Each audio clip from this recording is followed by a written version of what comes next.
from Tony Jensen. I'd just say what I could to help control the fire of the light fire team.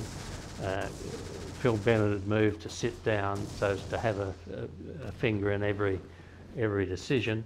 We were getting the guns in support. We were giving specific target areas for them to fire on forward of the position.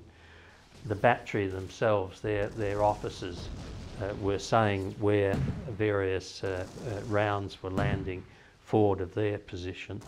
The Kiwis, who we knew we could trust absolutely, gave the closest fire forward of the gun position. The American batteries we used more in depth, I suppose, around the place. Bob Lowry at 102 Battery Command Post received requests for fire support from infantry companies experiencing enemy contact in the bush. 1, 2 and 3 were not firing over open sites, and we started to use them to support the infantry at around about, I guess, about 4:30 in the morning. We were back on the gun firing. That continued most of the night. I can remember the next morning I had the worst headache I'd ever suffered from all the noise. We were firing at one stage two different section targets at once.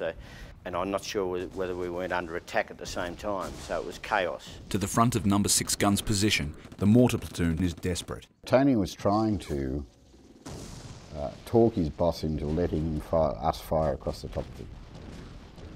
And it took him a while to convince the CAO that unless he did this, they were all going to be dead, which they would have been, no shadow of a doubt. The Splintex came about. I think Scrubber was asked me, I think, whether or not he could fire Splintex over the position, and I said, I don't care what you fire, just do something about it.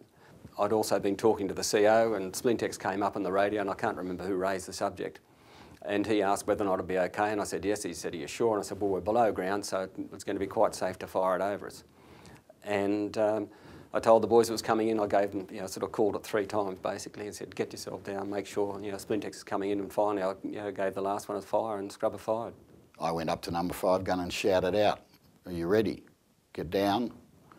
And Tony Jensen came back after he'd spoken to his guys and said, ready. And we just let it fly. Straight out of the mortars. Absolutely devastating.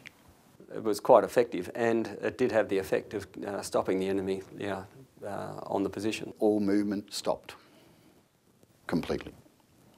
And for a little while we thought we'd got the lot of them, the North Vietnamese and our own fellas. And we once again gave a shout and Tony answered us. By dawn, the enemy break close contact and begin to fade into the jungle, taking their dead and wounded with them.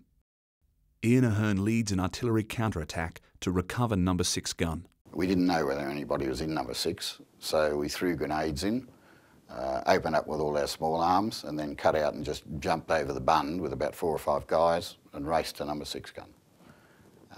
And luckily, the enemy had gone. Scrubber said that he's bringing a clearing patrol out, and he came out and came through the position. And there were Australian bodies everywhere. In fact, I thought Alfie Jensen at that stage might have been dead as well, because there were just a heap of bodies lying around. But seeing how the 18, that really 16 were either killed or wounded, that's why we got the sort of horrendous look as we cleared through. The aftermath was, it was just horrible. There was stuff everywhere. There were bodies everywhere. There were body parts everywhere. It was just complete decimation. I remember it. There was a smell, an awful smell. It stunk. It was a mess.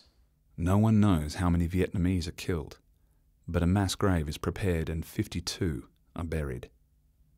And of course the other sad place was to see the Australian boots, if you like, lined up beside the road.